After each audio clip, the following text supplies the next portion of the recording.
Ealing, ask Mrs. Harachi to come to me. It was acquired from the former Prince of Danzig, 1967.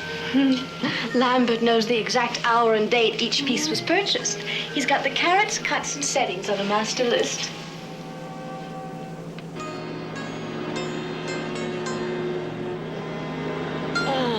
Makes my feet tingle and my nose red, and I could get drunk on it, Alex. I know it. And what, my dear, is that? The air.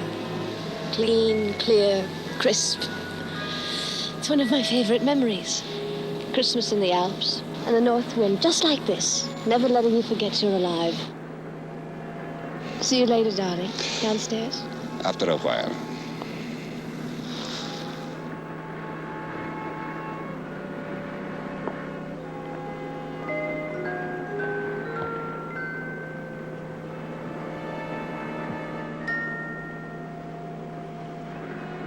Hello, Noel.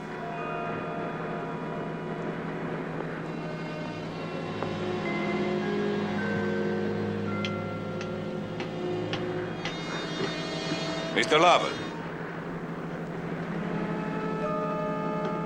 All alone? And very tired, Mr. Hadrachi. This won't take but a moment. Richard, isn't it? Richard, one day you will be married. And you may have a daughter. Like myself, you will take an exaggerated interest.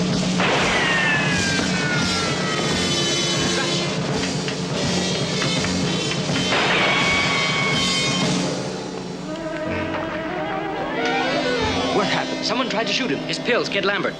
Get Dr. Jameson. Tell Mrs. Hadrachi. Someone help me get him to his room. Father, please. She's right. Please. You should lie down. No. I'm quite all right, Irene, my dear. Sit with me. We should go home to Greece. With a killer on board, no. Go back to Tokyo or Vancouver. It's closer. They have police. We don't need squads of provincial Canadian detectives. Lambert, his 3 men, can guard this room night and day. Of course, Alex, you could spend the rest of your life behind a shield of former FBI agents, guarded by police dogs. But is that living? Whoever wants your life is on board this ship. The spur is hot. Seize the moment. Now there's a thought. This whole barge full of Western decadence, its veil of mystery penetrated by an inscrutable mind from the East. Oh, that would be delicious. A detective. Incorruptible, infallible. And unfortunately retired. I buy only the best. Don't retire him. Frankly, Alex, and this may surprise the 5th richest man in the world, But there are some men even you can't buy. Is that right? And who is this man? Charlie Chan.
My grandchildren have not yet washed for supper. Son Stephen has driven over unexpectedly from the other side of the island. A strange car is parked in front of the house, and the air is filled with the aroma of special delicacies. Deduction: we have an honored guest in our house. How do I know? It's a rented car. Good. How do you know? By the license plate. He is a man, and he smokes a pipe. How do I know? There are ashes on the front seat. And he is a medium-height man. Perhaps so big. You saw him.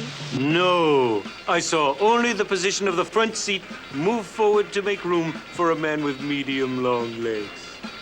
No. What else do we know about this man? He was very much interested in this case. Yes, I remember that one. Mr. Kidder. Oh, thanks, Oliver. I was telling him about this case, remember? I've almost went out for that.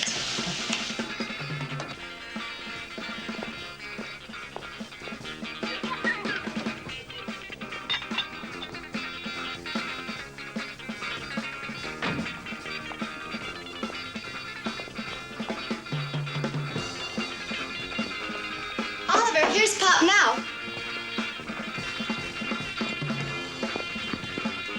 Kids, please, Grandpappy's home. Blow a fuse or something. Everybody, in.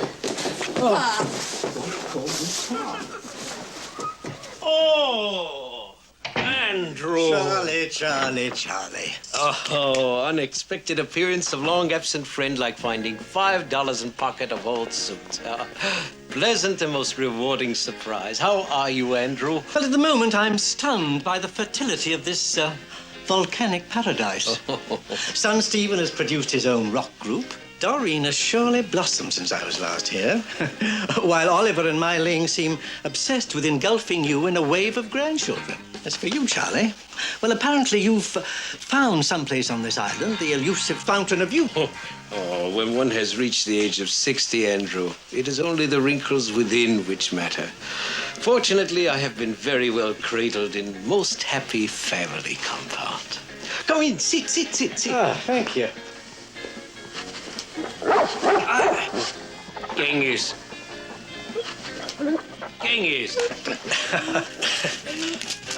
I'm sorry. I suppose the life of a businessman suits you. Oh, yes. We have over 500 acres of pineapple. Top grade. Ah, yes. Bookkeeping, crating, shipping, fertilizer, damp diapers. Oh, grandchildren are a joy. Like summer rain. Disconcerting, but very necessary. Huh? Those delightful homilies, Charlie. Those rustic rubrics of philosophy. It's good to see that they persevere. You know, I was afraid when you persisted in refusing Mr. Hadrachi's offer that perhaps after 10 years of retirement, you might have lost your touch. Oh, Andrew. You arrived nervously at 4:30. What? Breaking your pipe while knocking out ash on the heel of your shoe. Then you made long-distance telephone call to British Columbia before Stephen arrived. Oh, you also brought 2 bottles of wine, a gift now resting on top shelf of the refrigerator. White wine, correct? The scrapbooks have been examined and hastily replaced, I see. No doubt satisfying self that annals of crime are more than of passing interest to me. Yes. 200 of the most interesting unsolved crimes of the past decade, analyzed from the creaking confines of a bamboo rocking chair. I should think you'd be bursting, Charlie, to stalk a hot clue at the very scene of the crime. No, Andrew, no. Thank you. I am quite content in this house, am I not content? You are sometimes very restless. More and more, Papa Chan. Stephen? Last week, we closed a $200,000 deal. While the rest of us were celebrating, you drank a glass of warm milk and went to bed. 20 years ago, I remember you clearing some little gardener of a murder rap. You had his kids up and dancing all night. Unfortunately, this is no beleaguered little gardener. This is only King Agamemnon stalked by assassins in his floating throne room. But doesn't he deserve your help as much as anyone else? Grandpa, are you gonna let that ruthless killer hatch his foul scheme without lifting a finger? How much did the gentleman give you, Tina? 50 cents. You should have held out for a whole $1.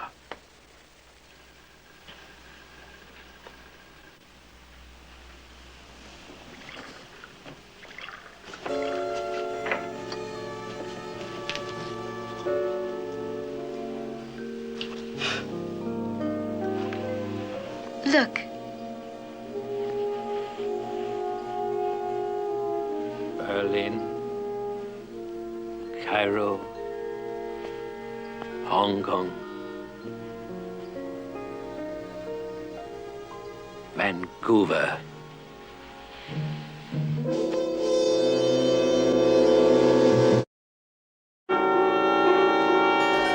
Flight 246, mainlander jet service from Honolulu International to San Francisco, is now boarding at Gate 14. Flight 246 to San Francisco, now boarding at Gate 14. All aboard, please. Sir? Would the owner of a white convertible parked in the front loading zone please move his car? Thank you.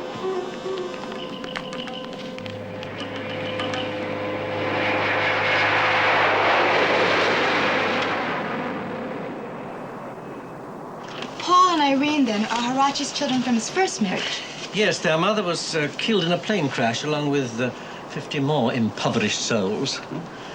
Disaster is so democratic. And these, then, are the others who are aboard the ship? Yes, Dr. Jameson, Alex's private physician, and the Grombachs. He's a wine grower, German. Mr. Lambert is head of Hadrachi's security? Yes, he put that folder together for you. He'll be meeting us in Vancouver. And Mr. Giancarlo Tui is evidently an Italian playboy of sorts. Yes, very rich family from Milan. The next one is Noel Adamson. He used to be an actor, I believe. There's something to do with real estate today. And this is your secretary, Mr. Lovell? Yes, he sent me that when he applied 6 months ago. And there are no other heirs? There was, almost. Ariane was as radiant as any Botticelli for 5 months. Miscarriage. Oh, she was inconsolable. He accepted it with proper Greek stoicism. Oh, that was 6 years ago.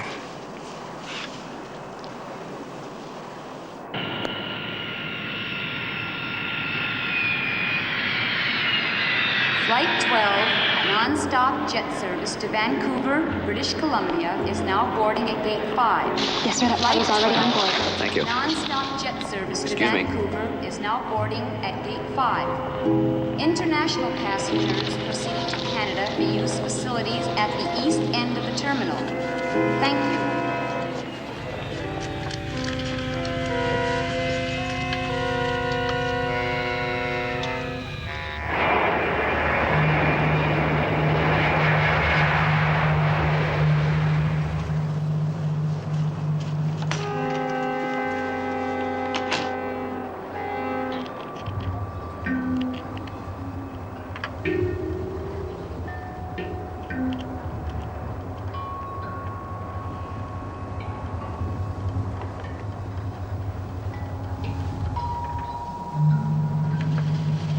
Excuse me. Oh, thank you. What is it, Pop? According to this, my laundry is ready. Pop, please. Pop! Pop? See, Pop, it's me.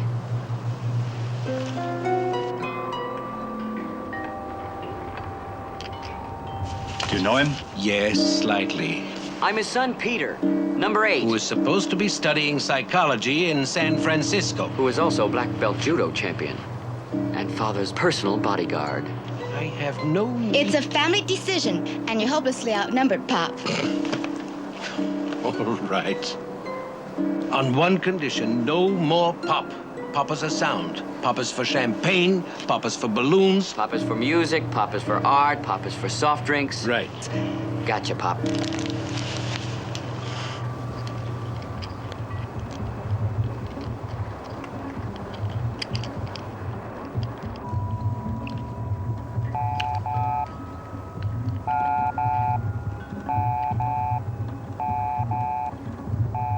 The more I read of the Hadrachi clan, the more I feel like a medieval minstrel asked to be a house guest of the Borgias. Flight 12, the Colombian, from San Francisco, is now arriving at Gate 3.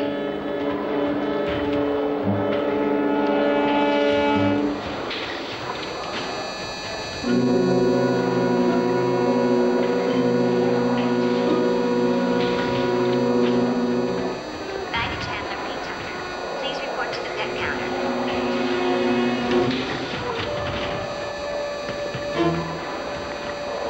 Flight 246 to San Francisco, now boarding at Gate 14. All aboard, please. Good night.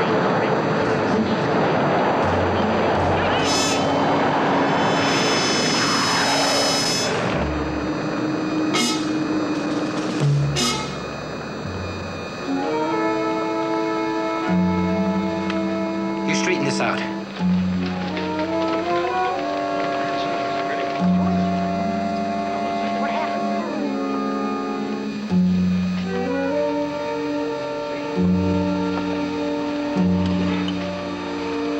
Mr. Chan, sir?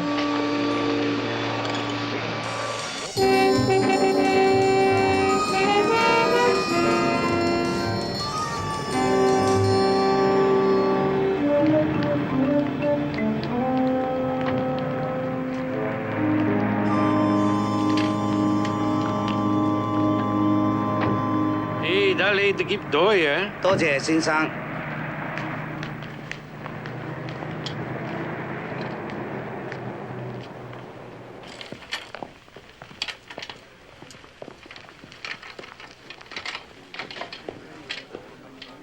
Mr. Hadrachi will be waiting.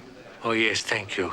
Oh, Andrew, please, this most rudimentary organ of detection indicates proximity of superb seafood cuisine where two young Chinese tourists who are nervous may unwind.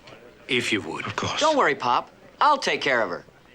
Number 8 son, most kind, but also most forgetful. Pop is for weasels.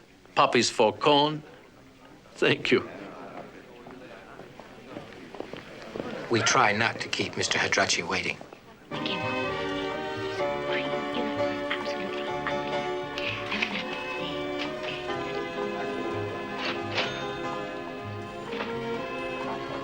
Richard?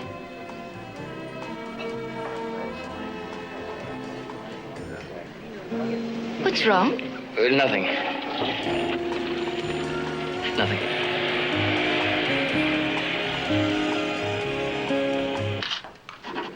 No, no, tell him that is final. By tomorrow. Yes. Ah.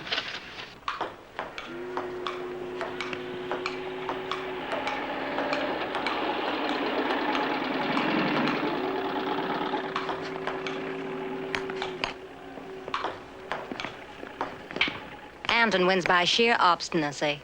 He simply refuses to lose at anything.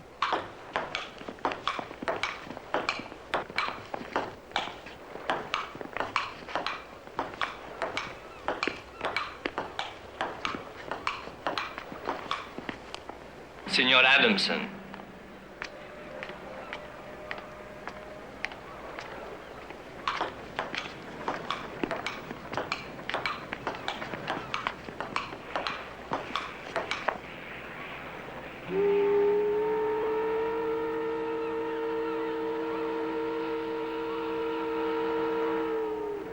I say, Watson, those look like the footprints of a giant hound.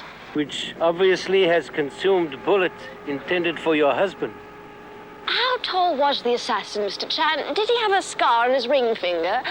What did he have for supper last night? Probably the same thing you did. Mrs. Hadrachi.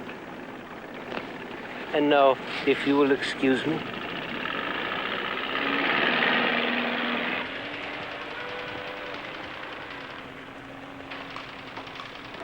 Ah, Mr. Chan. I am so glad you are here. I, too, most grateful to be alive. Yes, that appalling incident at the airport. Yes. Paul suggests... excuse me, Mr. Chan, my son Paul. He suggests perhaps an old enemy out to settle a rankling score. Well, the face was not familiar to me. One can forget a lot of things in 10 years of inactivity, Mr. Chan. Mr. Chan, won't you sit down? Thank you.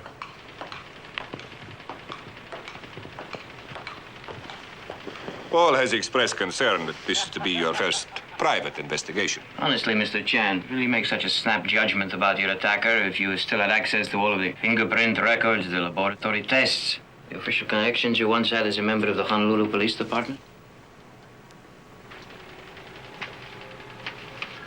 Mr. Hadrachi, I have exchanged the comforts of my beloved islands for jet-age fatigue and a near brush with death. I have not come here to be auditioned. I never knew this man. I do not rule out the possibility he may have been a friend or relative of someone whom I once apprehended. Neither do I subscribe to this theory.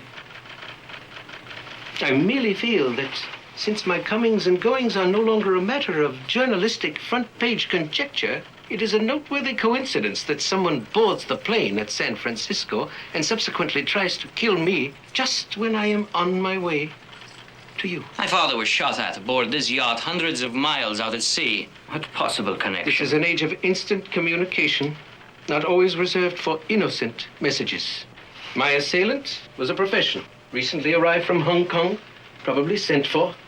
In addition, he had been operated within the past 5 years for glaucoma. The surgery, while successful, was performed under relatively primitive circumstances. Beyond that, he was a master gunsmith. That is all I know about him right now. But then I only had a quick glimpse of him at airport. Who he is, and by whom employed, I will, of course, find out. My son, I'm afraid, tends to regard anyone past the mid-century mark as in his dotage. He is, of course, oblivious to the fact that you and I are contemporaries. Well, it is quite natural for him to be protective, particularly in view of the increase in your recent heart attacks. And all the more commendable when one considers who would be sitting on that side of the desk if anything should befall you.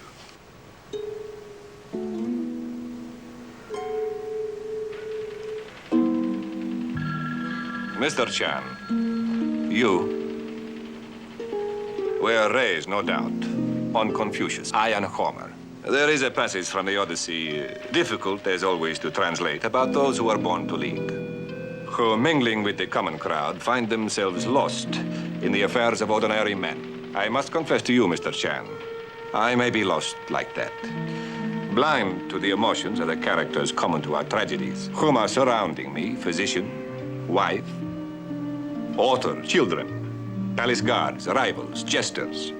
However, I can assure you, I have no wish to join the cast in the role of a murdered hero. Whatever you want, Mr. Chan. Just to be my eyes and ears, I must understand what is happening around me. If the amount is insufficient, please just say so. I feel I must point out to you that the fruit of the lychee nut cannot be preserved without first removing the shell. There can be no secrets kept from me. Our privacy is sacred to us, Mr. Chan. Indeed, the ultimate in privacy is the tomb.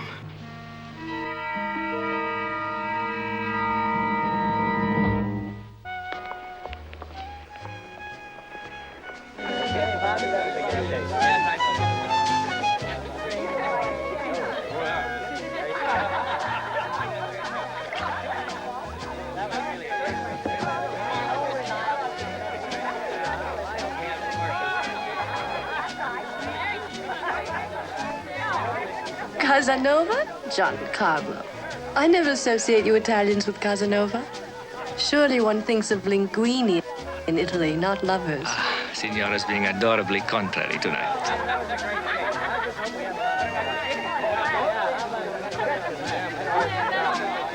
Beyond argument, Mr. Chan, you are the most fascinating man aboard this ship. Tall, dark, and inscrutable.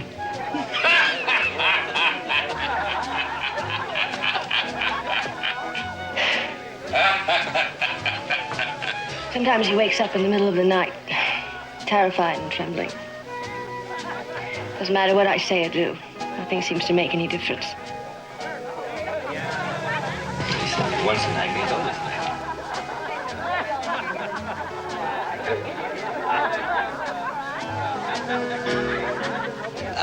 Cornish champagne, one of my favorites. During the war, I commandeered a whole warehouse full of it in rhymes. And in Greece, Herr Grumback, what did you commandeer?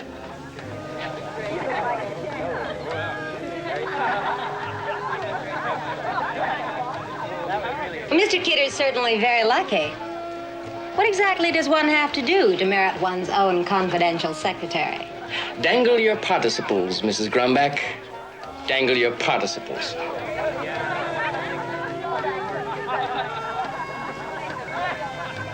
Terms are interest prepaid at 9%. Just settling this little land deal in Malta. Very good.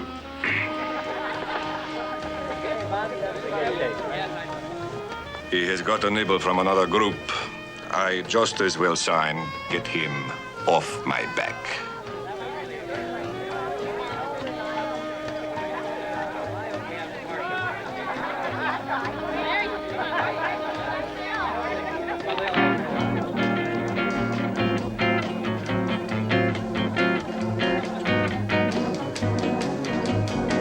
Come on, Noel. Let's fake a few steps. Later, Sylvia. Okay?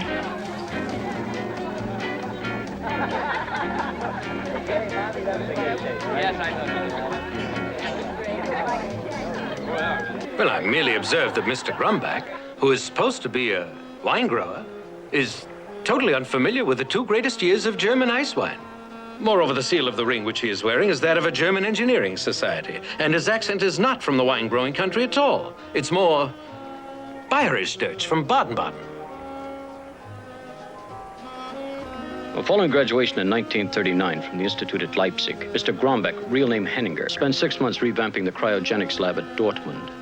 His first marriage was in October 1940 to the former Frieda Schmidt, a laboratory assistant. Now, the current Mrs. Grombach... Yes, I know. Former fashion model, Polish, I believe, from Savannah. Mr. Henniger and I are involved in highly confidential discussions regarding certain patents. It is imperative that his real identity not be revealed. We will respect that confidence, Mr. Chan.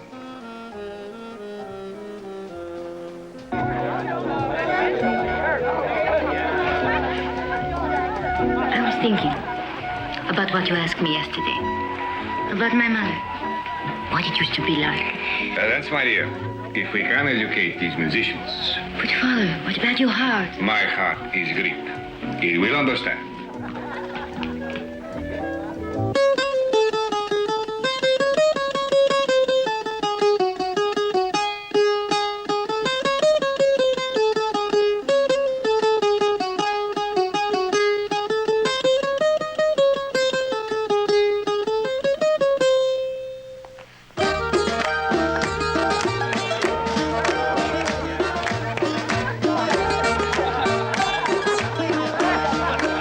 Would you believe it, Mr. Chan? I've seen this dance routine in every port from Rio to Copenhagen. Excuse me. Dr. Jameson has had the exacting responsibility of keeping Alex alive for the past 8 years.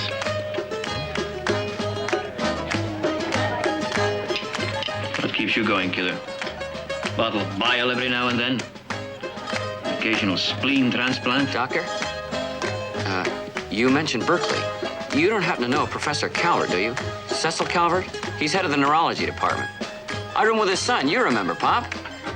Afraid neurology is not my field. Hangovers, indigestion, and sunburn.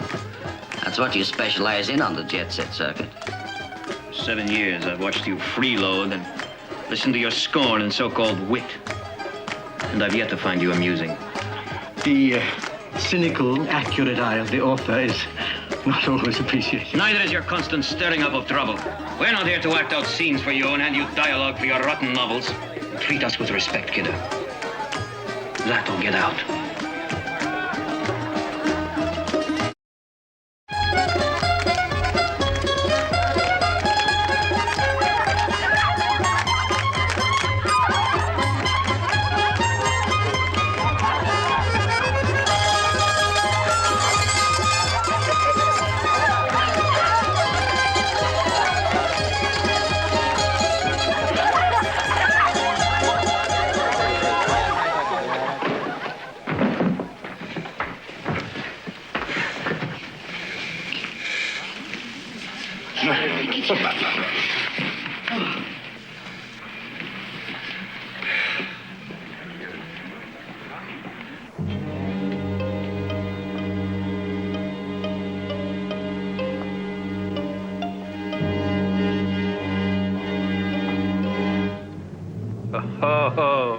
I'll say one thing for judo. It almost gets you in shape for a Greek dance.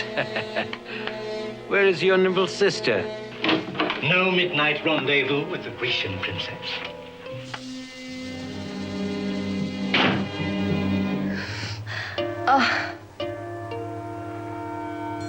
Have you brought it all? All I could carry. If I were wearing any more, I couldn't stand. I've got a taxi waiting at the pier. We'll be at the airstrip in no time. Stay put, darling. I'll be right back.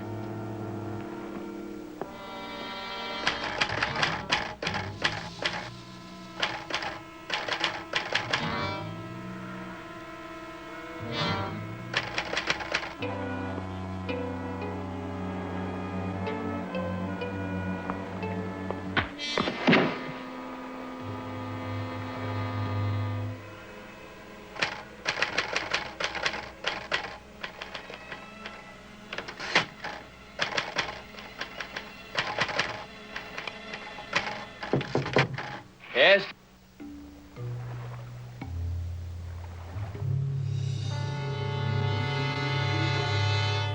Doreen?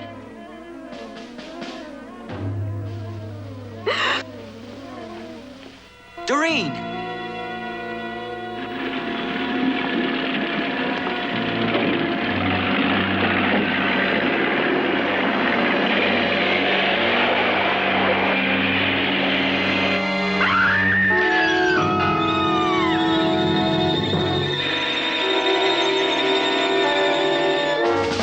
It's Mr. Lovell, sir. He's dead. No. And Mrs. Hadrachi's gone in the launch with Mr. Adamson.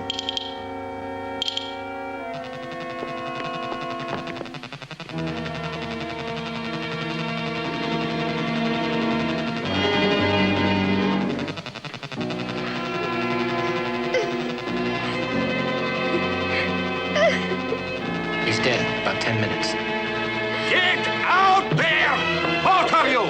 He is not wearing 5 million in diamonds. He is not going anywhere.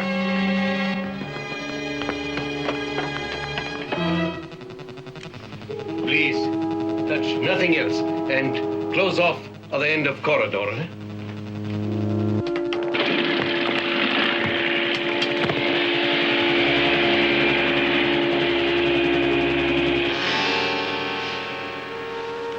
Life's but a walking shadow, etc., etc., etc. Andrew, please, disturb nothing, please. It is imperative in these situations that victim and detective have a moment of absolute privacy. Please, please. Thank you. See Miss Hadrachi to her room. Can you manage? Yes. Come, Alex. Please. Lean on me.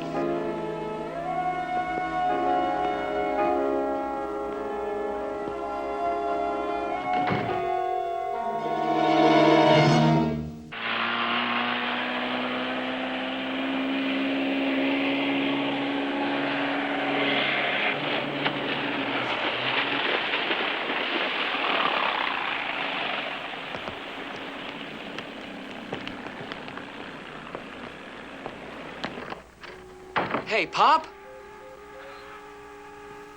Somebody slugged her. Are you all right? You can't keep a good chin down. Find a bed for her. Have Dr. Jameson examine her immediately. Go, go.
Please, fetch Mr. Lambert, huh? Lambert.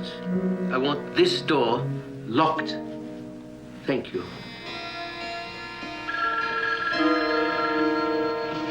Purpose of visit? What do you mean, purpose of visit? My name is Giancarlo Tui. T-U-I. Lucky Richard. Struck down in the prime of his anonymity. Yeah, I was in my room. Number 14, number 14. No smoking. We're not smoking. We're ridding this place of karma. Evil karma. You say you chartered a plane to Seattle. There is no chartered plane to Seattle. You say you reserved the cab yesterday and the driver says he was waiting for somebody else. You say you talked Mrs. Hadrachi into running away with you, yet she denies it. You, a Scorpio, talk me, a Leo, into running away? To Seattle? It was the moon. Oh, Alex. Alex, you know how I am when the moon is full. We were just going to go up into the hills and hear the wolves howl. Watch the lights twinkling below.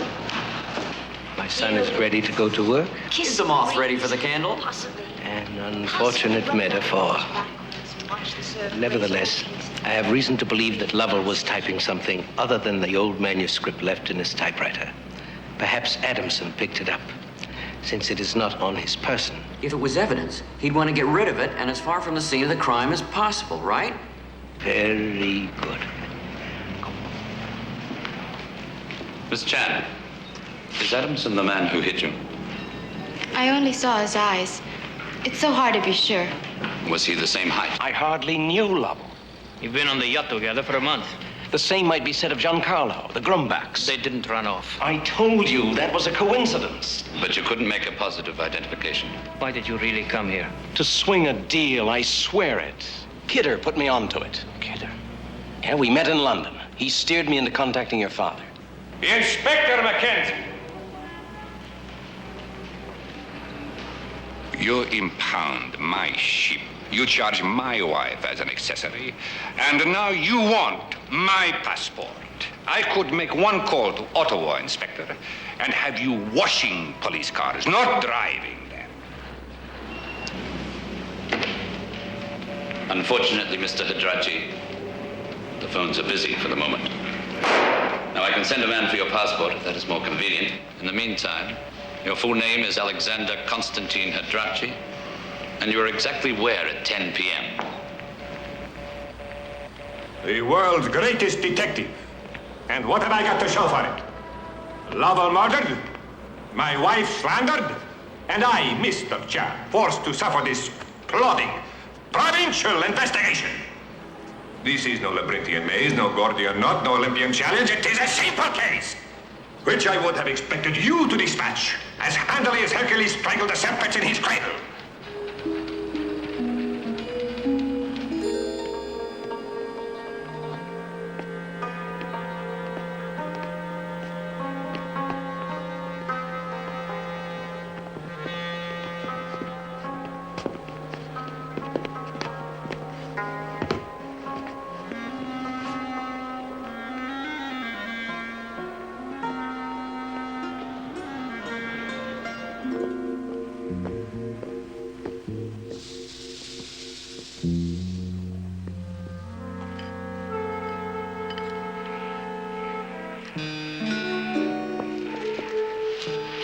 Good morning, Inspector. Good morning, Mr. Chan. Good morning. I wonder if your men might indulge me in a small whim and dust the nozzle of the fire hose outside the door for fingerprints. Thank you. Thank you very much. I'm terribly sorry I am late, but I was delayed. I had several telephone calls which I had to make. Oh, that envelope is the one found on floor here, is it not? Yes. Ah. This letter was found behind the passenger seat of the taxicab by number 8 son Peter. Observe. Managing Director, Lennox Investment Trust, London SW1. Dear sir, it has come to my attention that a Mr. Noel Adamson has been in correspondence with Sir John Glenville, President of the Lennox Trust. However, it isn't finished and it's not signed. No. It was typed on this machine. What about this? Merely an old page of a manuscript, hastily inserted. It does not even line up with the keys. Adamson grabs the letter from the typewriter, but he doesn't notice that the envelope's been typed first and fallen to the floor. Then he takes this page and puts it in the roller. Why? So police will not look for anything missing. Lovell was heard typing just before he died, remember? In addition, observe. From Paris, Le Monde. From Germany and Italy, Der Spiegel, L'Espresso. From New York, The Times. At 5 o'clock in the morning, I was awakened by the 5th branch of this journalistic tree knocking on my cerebrum. Where is England? It knocked. I immediately placed a call to the Tokyo bookstore, whose rubber stamp appears on the top of each of these journals. They informed me that during the time yacht was in Tokyo harbor, they had in stock Weekly Manchester Guardian.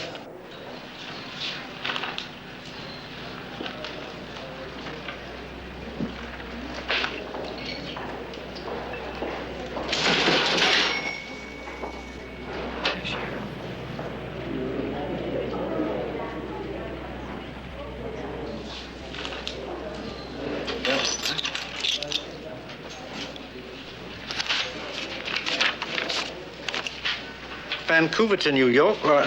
New York, London, wherever you prefer. The destination is unimportant. Just one moment. Mr. Hadrachi's son has requested me to inform you there will be a flight leaving the moment Inspector Mackenzie releases us. You will be on that flight. I make my own arrangements, Lambert. Mr. Hadrachi's son considers Adamson little more than a prostitute. And you, Mr. Kidder, a procurer for having invited him. Mr. Lovell's sleeves are pulled down past his knuckles, as they might be if caught under him when dragged from door to here. Tell me, Inspector, paperweight always kept here? According to the maid. So, Lovell goes to answer door, is struck overhead and killed, then dragged into here and struck overhead again, this time with paperweight. This time? What else is there to be struck with? Inspector. No fingerprints, but there's traces of blood. Ah. Indeed, Inspector Mackenzie, happiness is a warm clue. Ah.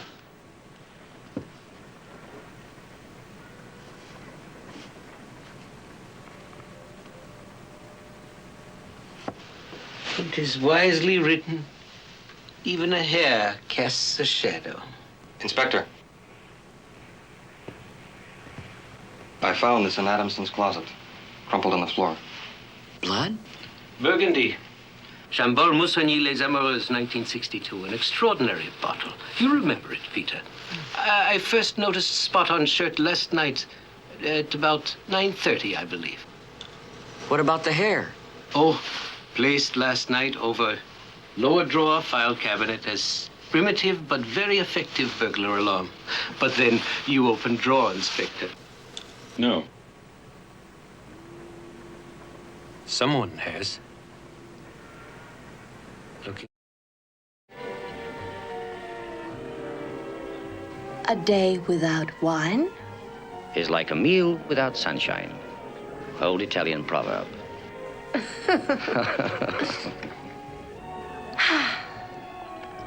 When did we start that, Howard? Lermo, about 100 years ago. Margarita, please.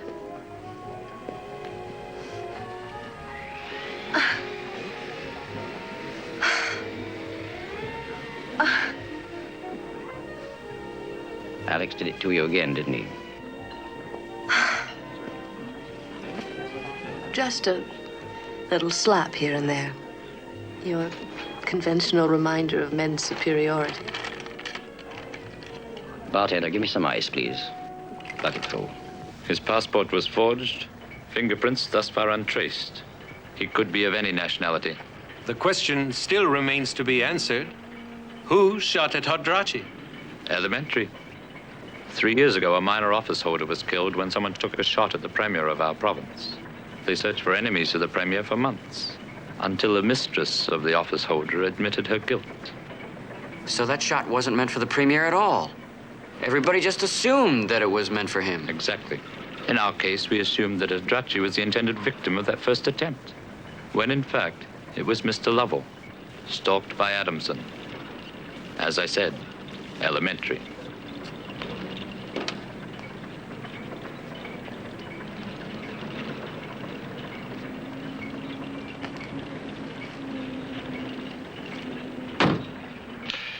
No, Mr. Chan, no. You are not just impossible. You are not just obstinate. You are a fool. Adamson is guilty. The case is solved. And not without your help, Mr. Chan. On the 17th, 9 days ago, Mr. Adamson read a letter in front of at least half a dozen witnesses. Allegedly from Sir John Glenville, that letter offered 600 pounds a hectare for land on Malta. Which I then agreed to buy from Adamson at 800. Glenville had been dead for a week. He did not write that letter. Obviously, Adamson did, before he left England to get my price up. Lovell saw the obituary, was making inquiries, perhaps intending to blackmail Adamson. There is still the matter of the shirt. If I hear one more word about that accursed shirt, And the he fire wanted nozzle. Lovell dead. He did not want to be revealed. First, he tried to shoot him. Then he beat him with a fire nozzle. He bludgeoned him with a paperweight. It makes no difference. A man who is fleeing from a murdered... Inspector Mackenzie, when can we go? There will be an inquest tomorrow. There's several possible charges. A man who is fleeing from a murder does not stop to change a shirt which has suffered a small stain of wine. Why does he change it, Mr. Chan? Because he is vain. And because he is planning to run off with a woman he feels he must constantly impress in every way. Lovell is killed. Adamson runs off at the same moment, and you dismiss that as sheer coincidence? Suppose the killer is someone else who knows Adamson is planning to flee. Suddenly we are presented with a host of new hypotheses. For example, let me suggest that you, Mr. Hadrachi, have discovered that Adamson and Mrs. Hadrachi are having, and please forgive this uncharacteristic Oriental bluntness, having an affair. Your life is littered with the shattered careers of men who have foolishly attempted to trifle with you in the past. Adamson must go. But it will not do to have Lambert, let us say, merely dispose of him. In order to cut short both scandal and the possibility of future investigation, a patsy must be found. Lovell, a guest of no particular significance, except that he is an unwanted suitor of your daughter's.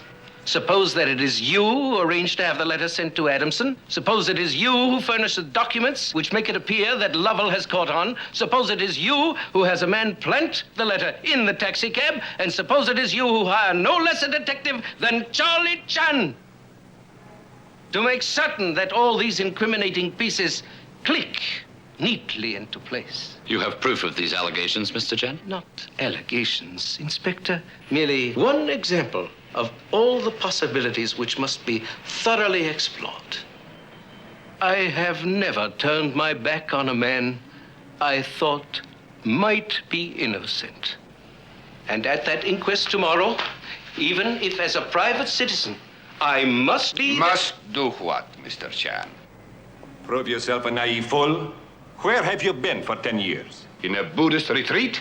Do you really think that I would risk my life, my family, my reputation, like Paris plunging his nation into war over Helen of Troy, to kill a man and arrange to have another blamed because of an infidelity of my wife, which only you, Mr. Chan, find shocking?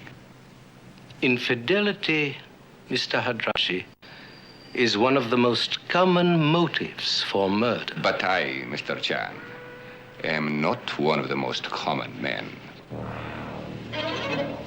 Lambert, where is Mrs. Hadrachi?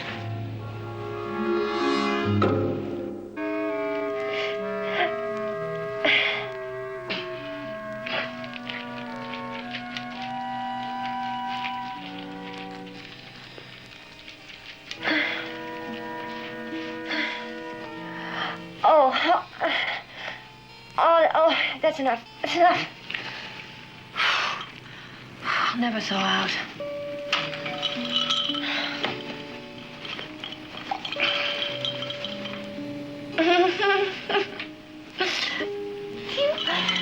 Do you remember what you were wearing? You were wearing a bone herring blue jacket. Oh, no, I mean a blue herringbone jacket. I never saw a blue one before.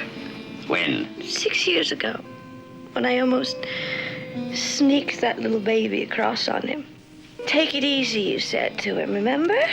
No more overexertion, and he will last 20 years.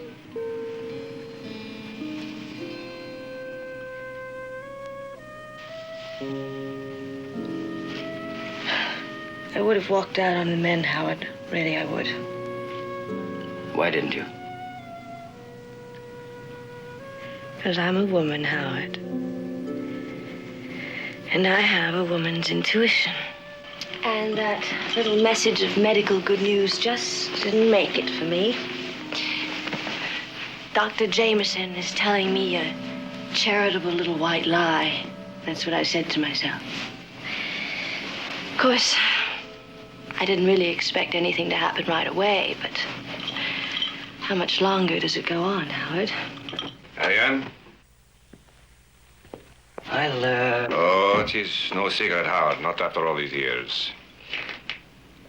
Mr. Chan needs a few more pieces of information to close out his investigation. Would you tell him about the Comte di Firenze? Comte di Firenze? What did he do? Nothing at all, my dear. Just tell Mr. Chan about him. And you, in all honesty. Well, he was very beautiful. You had to give that to the Comte di Firenze. But he wasn't really a count at all. And did you have a nice time with him? Yes. And how is he now? He's all right, I guess. Tell Mr. Chan about some of the others. There was Paolo. He's a tenor from Paris. I see him sometimes. And Terence. Terence was an Irish playwright. Must have hair. Sebastian Dangerfield, that's what I called him. Oh, Bo. Bo was very good at the backhand. He was a tennis instructor. Did you know about Jimmy and... Please, there is no need to continue this. Mr. Chan thinks that I would kill because of your affairs, Ariane. Oh, Alex makes a little fuss every once in a while out of habit. Like lonely people make love. Kill. You have to really care to kill.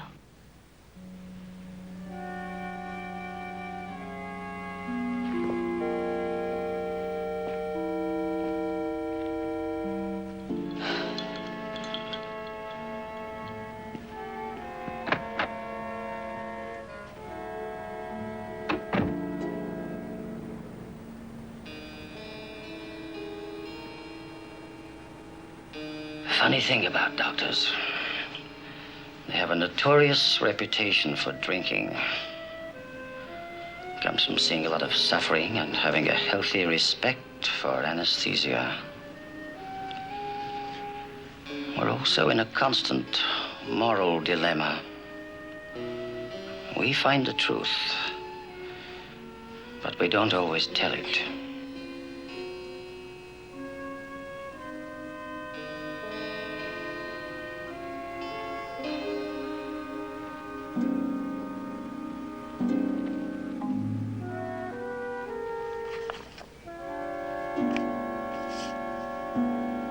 It was in the Tang Dynasty more than 1,000 years ago that our ancestors first classified fingerprints. The thought of failing such a noble tradition of police work is intolerable.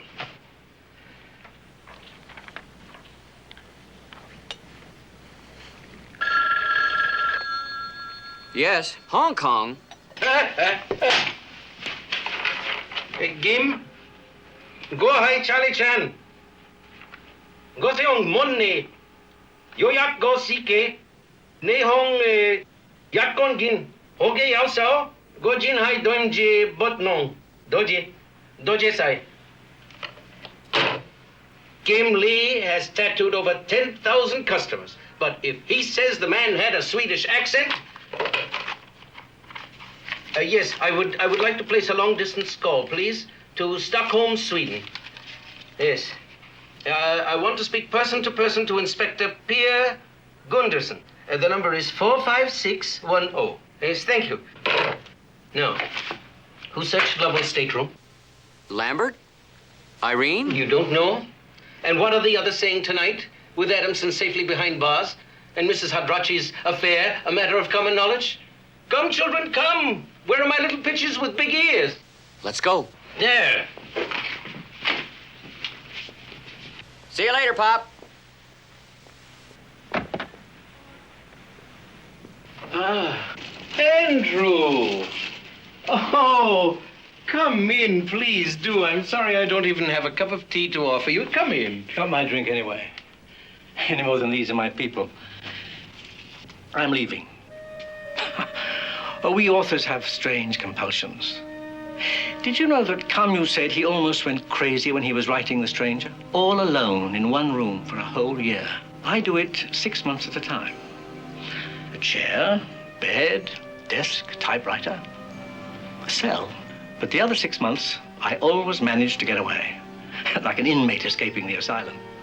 7 years ago in Paris, I saw this girl selling drawings at the cafes, sticking out her tongue at the cops, flying along the Rue Napoleon in ratty furs and a bright yellow Vespa. Spectacular. So I cashed in on an invitation I had to visit Hadrachi, and I took Ariane along, just for laughs. And I keep coming back, trying to get even, I suppose. But you know, all I ever take with me from here is guilt. Guilt. Now, there is a spectacular source of creative energy, Charlie. I wonder sometimes, whatever do you suppose I would find to write about, Charlie? If ever I lost my appetite for guilt. You must come visit us one summer, Andrew. My grandchildren dream many happy plots.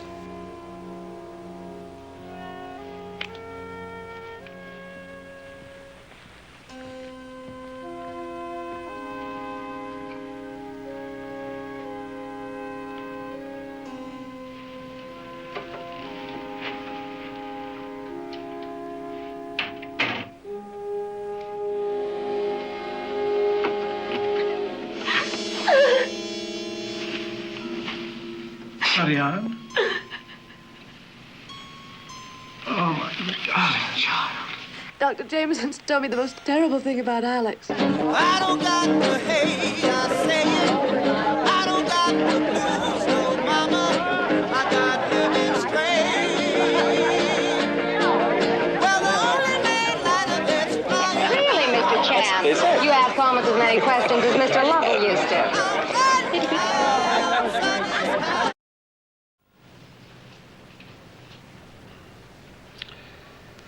I'm going to fly to Torino with Giancarlo. Perhaps you will come.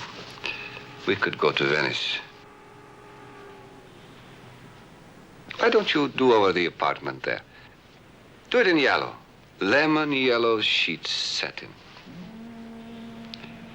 Remember? The apartment in Paris? 7 years ago.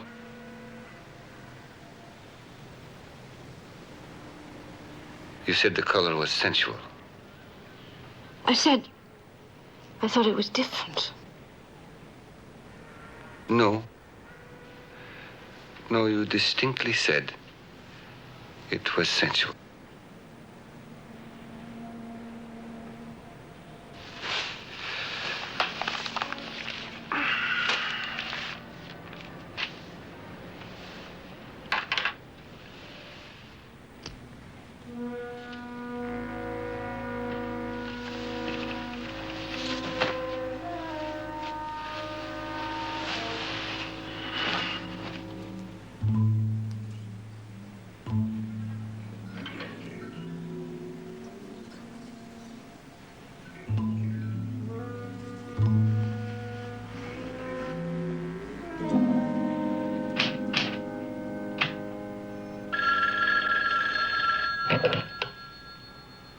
Yes? Inspector Gunderson. Ja, Inspektor. Jag är Charlie Chan i Vancouver.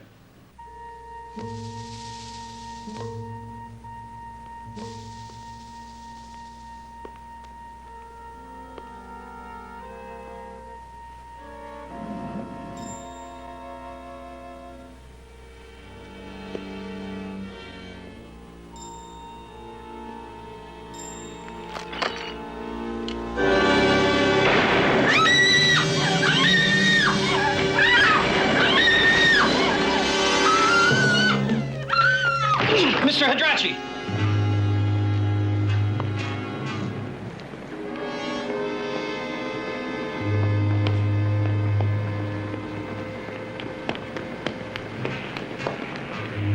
Pop? Yes. You're a hard man to catch up with. When in hot pursuit of critical information that is most possible. Now, what have you learned? Well, here's one for you. Lovell's been pumping everyone on the yacht for information about the Hadrachis. And he was always snapping pictures when he thought no one was looking, according to Giancarlo. And he typed every night for at least 2 or 3 hours. Certainly not for his employer. Kidder wasn't working on anything. You know what I think, Pop? Mr. Lovell was writing a book himself. Now let us think. For wisdom, like molasses, though sweet, is very slow to pour. Mr. Lovell, the quiet one, writing a book. Murdered. All suspicion focuses on the flamboyant Mr. Adamson, when in truth he is the least important character of them all. More and more, everything seems to connect with Mr. Johansson. Who is Johansson? Oh, you remember him. You saw him at the airport. There was that moment of recognition. Lambert shouted something. Johansson. Johansson must have feared what I might discover aboard that ship. That is why the attempt on my life. Inspector Gunderson told me that Gunnar Johansson had been a very successful policeman in Stockholm, Sweden. Yet in August 1963, he suddenly resigned his commission and disappeared. Completely. Why? What happened in August 1963? I am not certain yet. But by coincidence, Mr. Hadrachi's prior yacht was anchored in the harbor at Stockholm, Sweden, that same month. One of her seamen was treated at the neurological clinic at St. Olaf's and then returned to the ship. Yet his medical records at St. Olaf's disappeared. The same as Gunnar Johansson's. I suspect that Dr. Jameson's records might prove to be a mine of information. Doreen, go down to the telegraph office and find out whether on the day the yacht docked here in Vancouver, someone answering Mr. Lovell's description didn't send a cable to San Francisco. Now? Yes, now. Unless at this time tomorrow you want Mr. Lovell's murderer to be 100 miles at sea. Now go, go. You, come.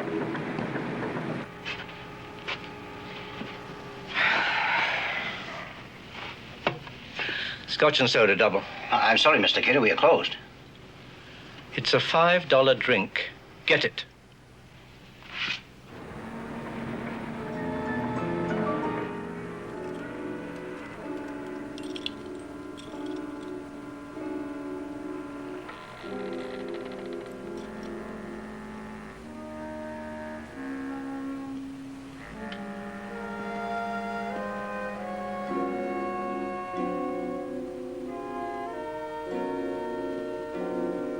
Doctor?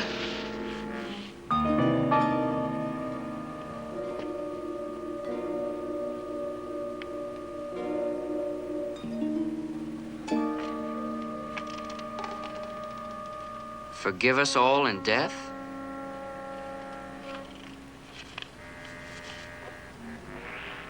Chloral hydrate. Downers. All the way.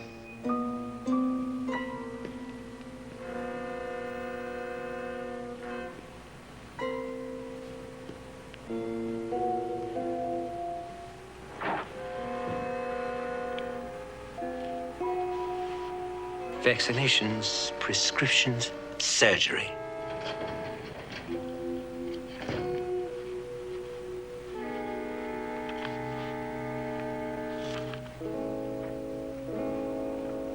Lindquist Gunnar, employed August 1963. A familiar date. And he was operated on for glaucoma. A familiar ailment.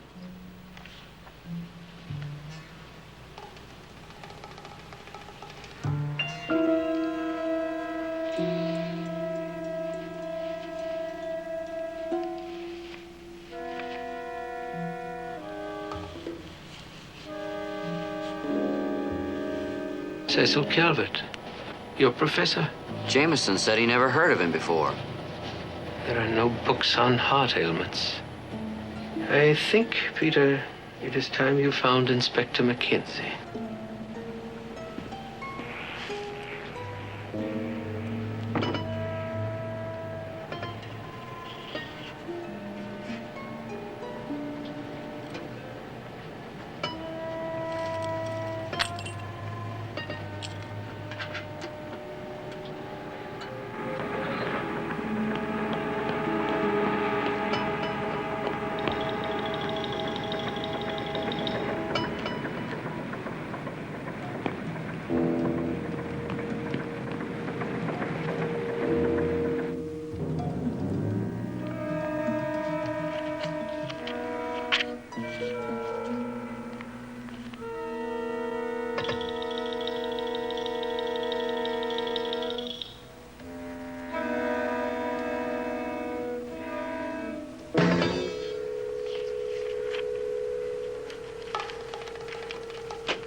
cable.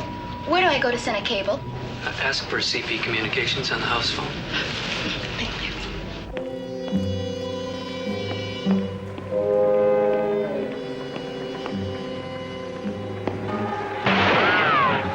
Mackenzie, tucked in bed hours ago. Well, wake him.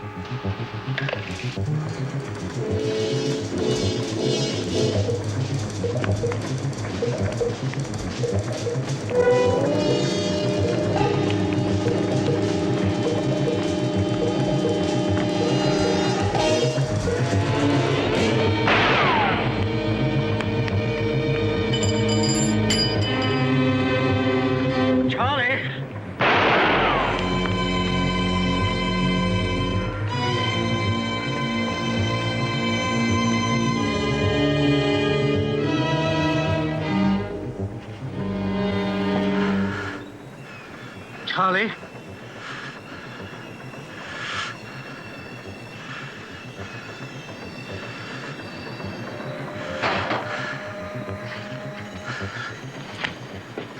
Dear Charlie, forgive me. Murder snarls, doesn't it? It's like string. You just want a little piece and find it's full of knots. I don't want you, Charlie. But you know I killed Jameson. I didn't want Jameson. But he would have known I killed Hadrachi. Hadrachi is dead? Not yet. But I'll get him long before his heart does. What happened, Andrew? There are prizes worth any risk. Especially at my age. I'm sorry, Charlie. Truly I am.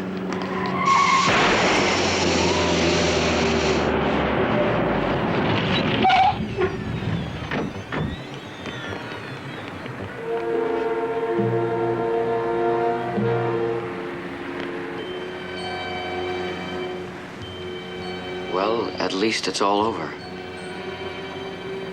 Regrettably, far from over.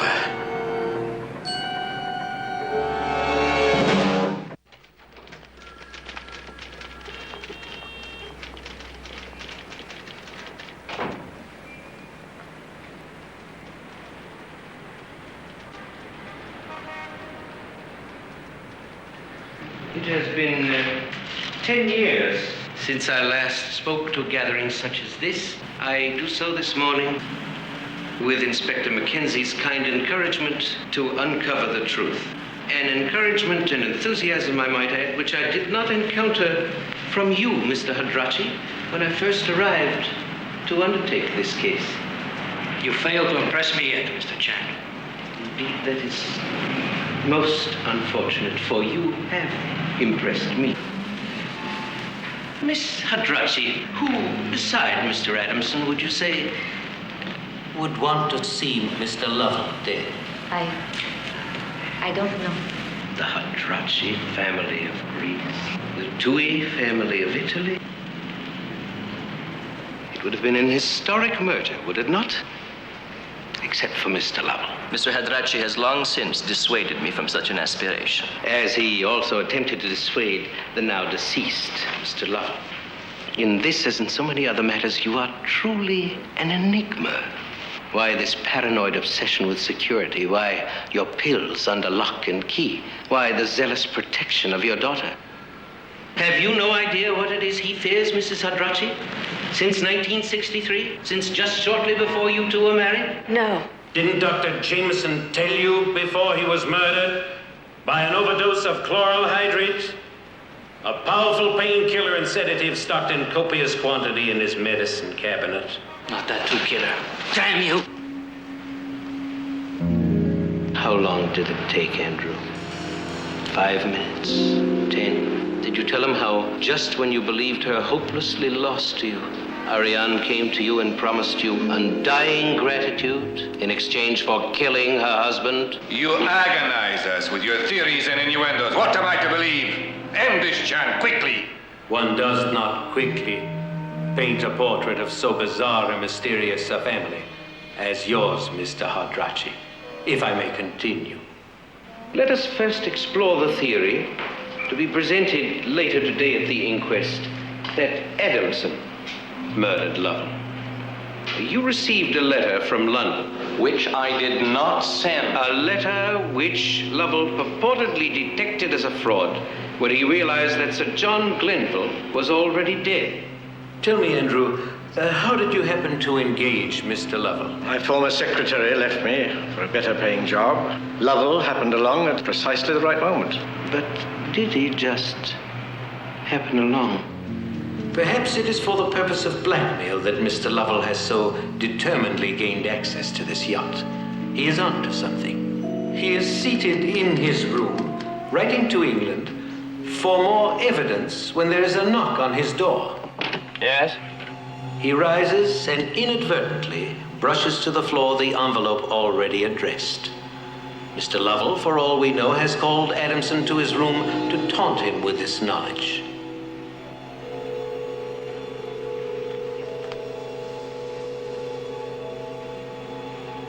He shows him the incriminating article that he has spotted in the Manchester Guardian and the letter that he is writing.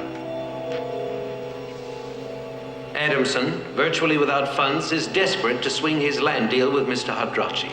It dare not be revealed. He pleads for time, but Lovell is unmoved.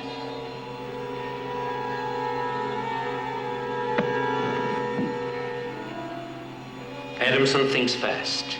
He puts a piece of manuscript in the typewriter should Lovell have been heard typing.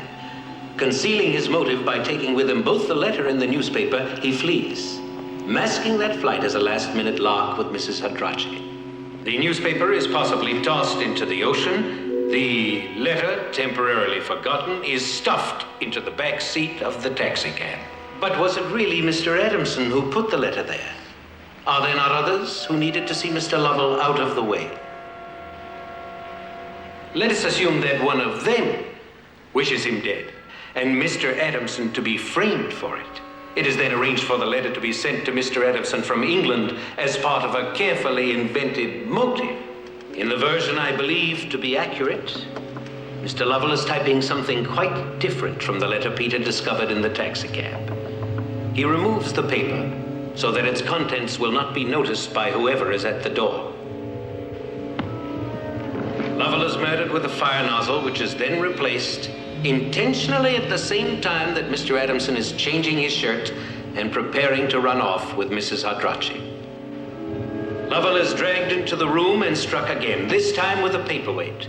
To build the case against Adamson, the Manchester Guardian is taken, the envelope prepared by the killer is planted on the floor, and the page of manuscript, whose significance the killer does not realize, is placed in the typewriter to pique my investigative curiosity.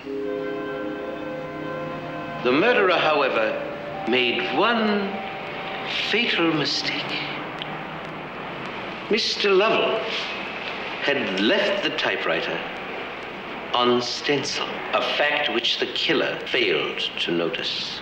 Why would Mr. Lovell have the typewriter set at stencil?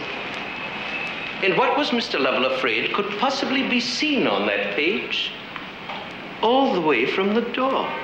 Peter?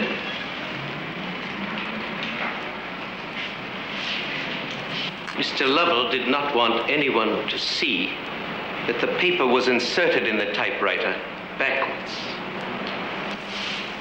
Moreover, two very fascinating books were found in Mr. Lovell's room. Scandalous exposés of very famous families, written by one John Sebastian, Doreen.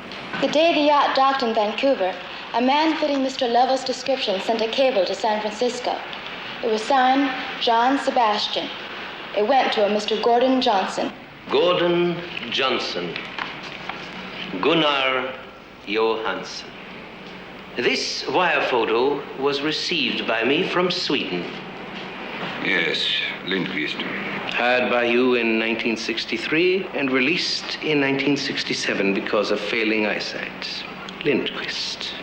And this? Johnson, Johansson, Lindqvist. One and the same man. The first head of your security force, hired by you in Sweden in 1963. A man so desperately concerned with what I might find aboard your ship that he tried to kill me to stop me? What was that thing he so feared I might find out?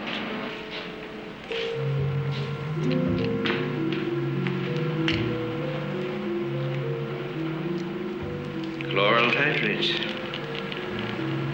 Not a heart medicine at all. Is it not true that Dr. Jameson told you to stop waiting for your husband to die? That in truth your husband did not have and never had a heart condition? Father. Gunnar Johansson knew the whole truth. He sold that information to John Sebastian. Mr. Lovell, information which would have been published in Sebastian's sensational next book on the Hadrachi family. A book he has been working on every night, typed in stencil on the back of this manuscript. Virtually illegible unless rubbed with charcoal or treated in some similar fashion. On the 16th of September, 1970, the publisher of my 2 previous books forwarded me a letter from a former Swedish police officer who had at one time been head of security for the renowned Greek tycoon, Mr. Alexander Hadrachi. This man, Gunnar Johansson, had in August 1963 stolen at Mr. Hadrachi's direction from St. Olaf's Hospital in Stockholm medical records of a seaman from Hadrachi's yacht. These records indicated the onslaught of a rare neurological condition. Stop! You are that seaman, Mr. Hadrachi. For the love of God, stop. Mr. Adamson was framed. Mr. Lovell's body was discovered while Adamson was fleeing. You happened by Lovell's stateroom at the very critical moment, Miss Hadrachi. Was that by sheer chance? Mr. Lovell asked me to come. Asked you? He sent me a note. May I ask who it was that delivered that note?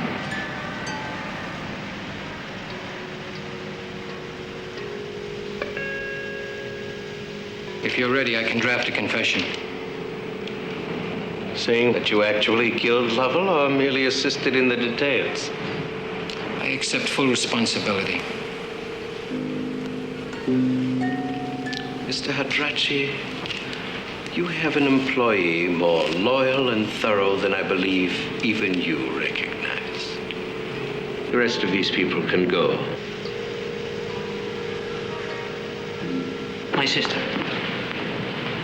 I would prefer that she left too. Please, Mr. Chan. Andrew, what'll I do now? You get me the best lawyer in the world.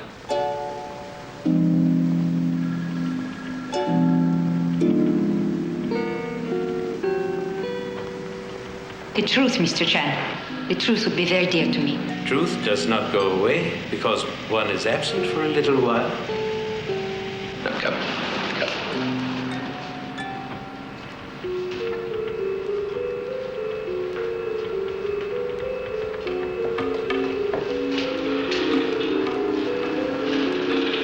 Mr. Chan, you've put me in a most awkward position with my husband.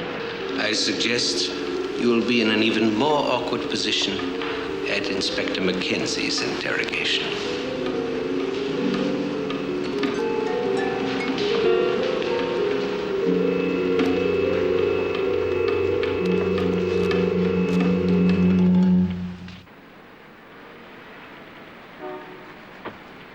When did you learn that Lovell was Sebastian? 2 days after he arrived. And what did you think you would find in this manuscript so damaging that it would warrant sacrificing any human life in order to suppress it? It's all right, Mr. Hadrachi. I believe Paul already knows, unless I am very gravely mistaken. Well, Paul, do you want Mr. Lambert to continue with this loyal and pointless charade?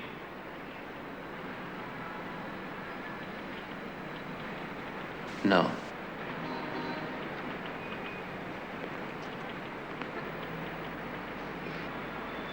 Thank you, Lambert. But it is my father who has need of you now. You've looked through it. True? How does he describe our particular family problem? Is Huntington's chorea suitably sensational for him? What? How about the details? The brain cells, atrophied, gradually destroyed.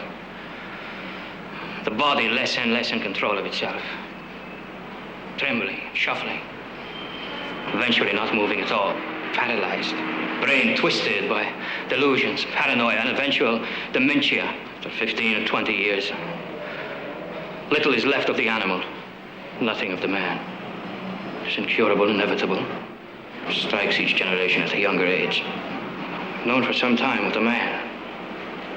My father really is the lengths that he's gone to protect us in ways which Irene and I often found hard to appreciate. Discouragements against getting married and having children.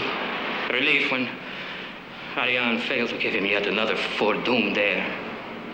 I did not know, Paul. Not when you were born, not until after. Irene has at least 12 more years before the first symptoms appear. 12 years, if not of bliss, at least of some innocence.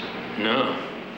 I believe she would be very willing to sacrifice whatever innocence you think she has to share in the love I see here before me now. She must be told the truth, you know. In any case, it's information she won't learn screaming from the pages of Lovell's muckraking. When did you learn, Paul? Lambert paid off Johansson a number of times from his own pocket. Finally, the man came to me. I would have killed Johansson if he'd shot his face once more. A thing I believe he sensed, which was why he sold the information to Lovell.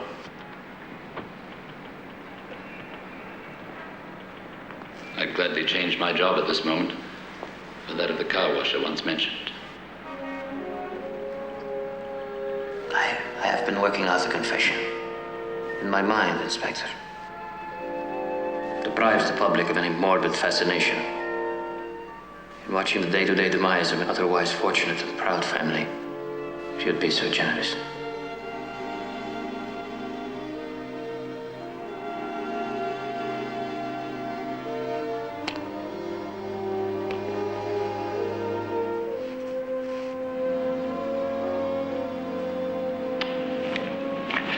My son.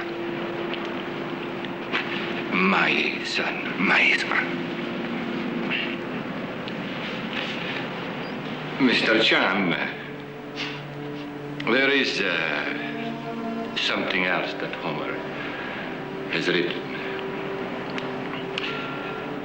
It says, no son. It says, not many sons are like their father. Most are worse. Few are better. But some are far better.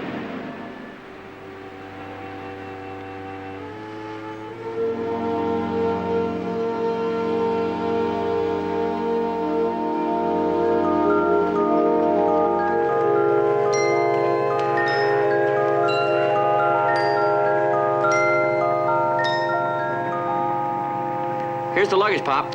Yeah, thank you. Now, let's see. Tina, 1 Indian papoose doll. And Jan, 1 wind-up Royal Canadian Mountie. And for Oliver and Mei-Ling, 1 hand-carved whalebone Eskimo chess set. Oh, yes. Mr. Chan has just arrived for you. Oh, thank you. Thank you very... Pleasant journey, Mr. Chan. Thank you. Peter, please, eh?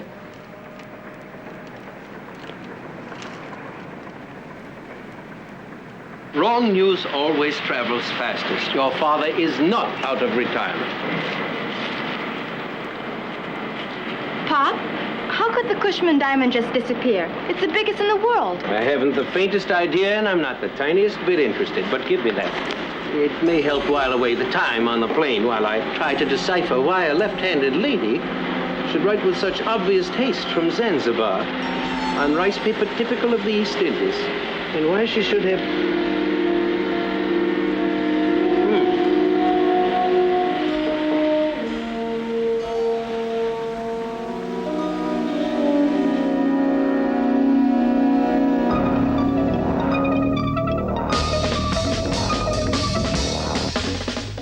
The future of the planet hangs in the balance as a giant meteor heads straight for Earth. Everyone's and everything's survival depends upon the actions of one man in the apocalyptic thriller Judgment Day, tonight at 9 on 5. Up next, we've the latest 5 news.